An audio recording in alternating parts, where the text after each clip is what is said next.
کا کہنا ہے کہ چیف آف ڈیفنس فورس کا عہدہ آرمی کے پاس ہی رہے گا. آرمی چیف ہی ہمیشہ سینئر پوسٹ پوزیشن سنبھالتے ہیں. تو وہ یہ کہتے ہیں کہ ابھی 27ویں ترمیم منظور ہوگی اور ہو سکتا ہے کہ کوئی مزید ترمیم بھی ہو جائے. سن لیتے ہیں وہ کیا کہہ رہے ہیں.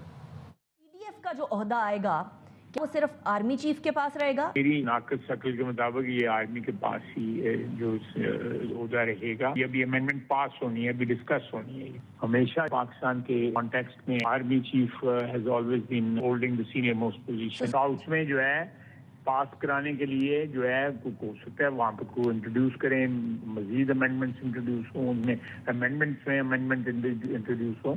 اس لیے میں تھوڑا سا کیئرفل رہتا ہوں.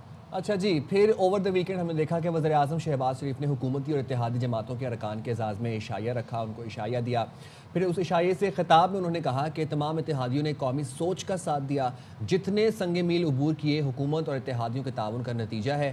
مزید شہباز شریف صاحب نے یہ بھی کہا کہ وفاق کی مضبوطی, صوبوں میں ہم آہنگی بڑھانے, گورننس کی بہتری کے لیے سب نے کوشش کی. پاکستان کی سفارتی کامیابیاں اور دنیا میں نام اتحادیوں میں ہم آہنگی کا عکاس ہے.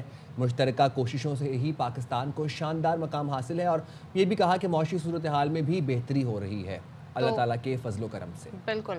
اچھا جی, اب ذرا ہم اپوزیشن کا موقف بھی سن لیتے ہیں کہ وہ کیا کہہ رہے ہیں. تحریک آئین تحفظ پاکستان نے ملک گیر احتجاج کا اعلان کیا ہے. PTI کے سینیٹر ہیں علی ظفر, وہ یہ کہتے ہیں کہ NFC اور صوبائی خود مختاری کے معاملے پر نورا کشتی ہو رہی ہے.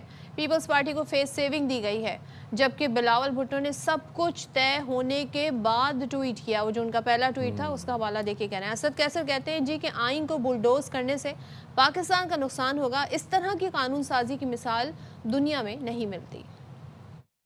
اور ان کے اتحادی جماعتیں انہوں نے آلریڈی فیصلہ کر لیا ہوا ہے کہ ہم نے کیا امینڈ کرانا ہے. یہ نورا کشتی ہو رہی ہے. ہم پروونشل اٹانومی ختم کر رہے ہیں, NFC ایوارڈ ختم کر رہے ہیں. یہ ایک فیس سیونگ تھی پیپلز پارٹی کو, کہ پیپلز پارٹی اگری کر لے, قوم کو بتا سکے کہ دیکھیں ہم نے NFC ایوارڈ بھی بچا دیا, دیکھیں ہم نے آپ کا پروونشل اٹانومی کو بھی بچا لیا. جب یہ ہو گیا سارا کچھ تو ایک دم اچانک ٹویٹ کے ذریعے ہمیں پتا چلا کہ ایک 27ویں ترمیم آ رہی ہے. آئین کو بلڈوز کیا جا رہا ہے, جلدی میں یہ قانون سازی ہو رہی ہے. اس کی دنیا میں کوئی نظیر نہیں ملتی. کیا کوئی آئین اس طرح بھی بنتا ہے؟ اس طرح رویے سے ملک نقصان کا متحمل ہو سکتا ہے.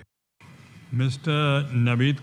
اچھا جی, پھر اس کے بعد سینیٹر کامران مرتضی وہ یہ کہتے ہیں کہ JUI 27ویں ترمیم کی حمایت نہیں کرے گی. پروگرام سوال یہ ہے میں گفتگو کر رہے تھے, انہوں نے کہا کہ آئینی عدالت اور ججوں کے ٹرانسفر سے متعلق چیزیں 26ویں ترمیم کے وقت طے ہو چکی تھیں.